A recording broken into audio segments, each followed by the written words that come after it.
Welcome to Copilot Podcasts. Your phone just got left in the dust. That shiny iPhone 13 you've been holding on to, it just met its match in the most unexpected way. Today, we're diving deep into the iPhone 16e versus iPhone 13 showdown, and trust me, the results will surprise you. Oh, you're not kidding about the surprises. The specs alone tell such an interesting story. Let's start with the basics. What exactly are we looking at with these two phones? Well, both phones actually share the same 6.1-inch OLED display with 800 nits of brightness. But that's where the similarities start to end. Really? They look pretty similar from the outside though, right? Yeah, they do maintain that familiar iPhone design with the flat aluminum frame, but the iPhone 16e is actually slightly thicker. We're talking 7.8 millimeters versus 7.65 on the 13. That's interesting. But what's causing that extra thickness? That's where it gets really interesting. It's mainly due to the significantly larger battery. The 16e packs a 4,005 milliamp hour battery compared to the 13's 3,227 milliamp hour. Wait, what? That's a huge difference. And it shows in the real-world usage. The iPhone 16e can handle up to 26 hours of video playback, while the 13 maxes out at 19 hours. That's actually kind of wild. You're telling me the more affordable model has better battery life? Exactly. And here's what's even more surprising. It even outperforms the standard iPhone 16 in battery life, despite being $200 cheaper. Okay, but there has to be some trade-offs, right? What are we giving up? The main compromise is in the camera system.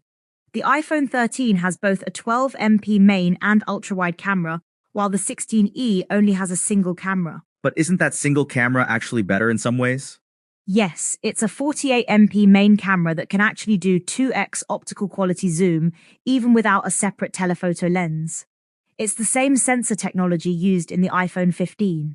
You know, it's interesting how they're approaching these trade-offs. Like with charging, what's the story there?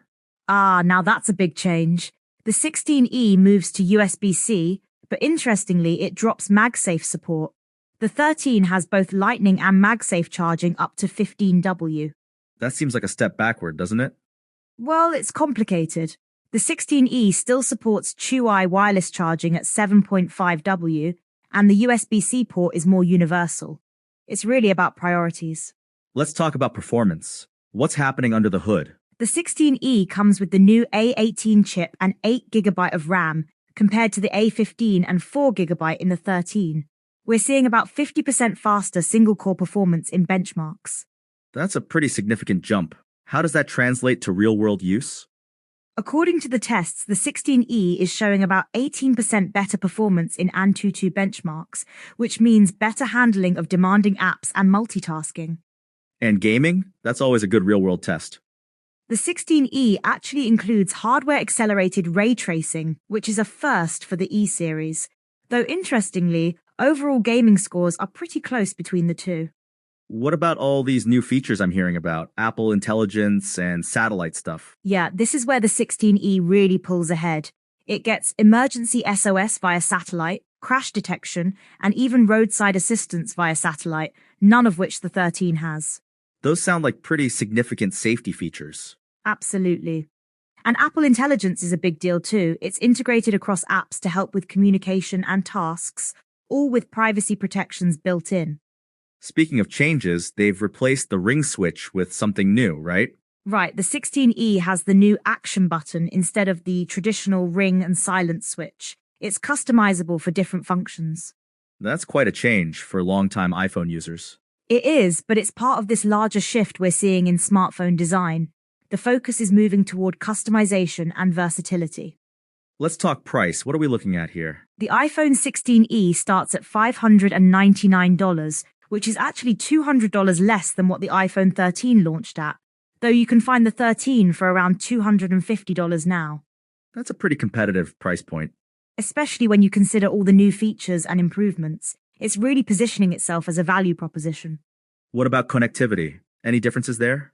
The 16e gets an upgraded Bluetooth 5.3 compared to 5 on the 13, and it uses Apple's first in-house 5-gram modem, which is more power efficient. Oh, that probably contributes to the better battery life too, right? Exactly. The combination of the larger battery and more efficient components really adds up. What about the display? Any improvements there?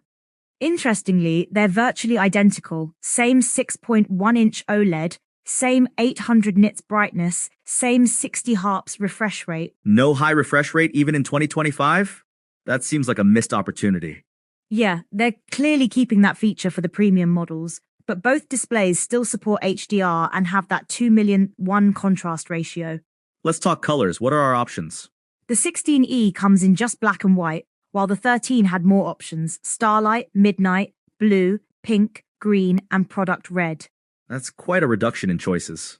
It is, but it's part of Apple's strategy to differentiate the product tiers. They're focusing on performance and features rather than aesthetics. So, bottom line, who should upgrade?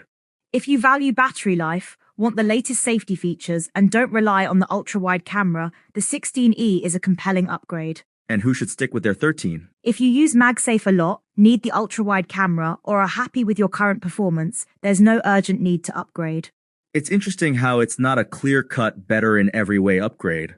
That's modern smartphone evolution for you. It's more about different priorities than absolute improvements. What about storage options? Both phones offer 128GB, 256GB, and 512GB options, so no difference there. And durability? Any changes there?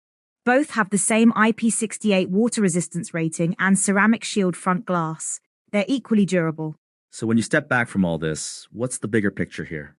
The iPhone 16e represents a shift in Apple's strategy, making premium features more accessible while carefully managing feature differentiation. And that brings us to the end of today's episode of Copilot Podcasts. Remember, sometimes the best upgrade isn't about having everything, it's about having the right things for you. Exactly. And with the 16e, Apple's showing that budget-friendly doesn't have to mean budget performance.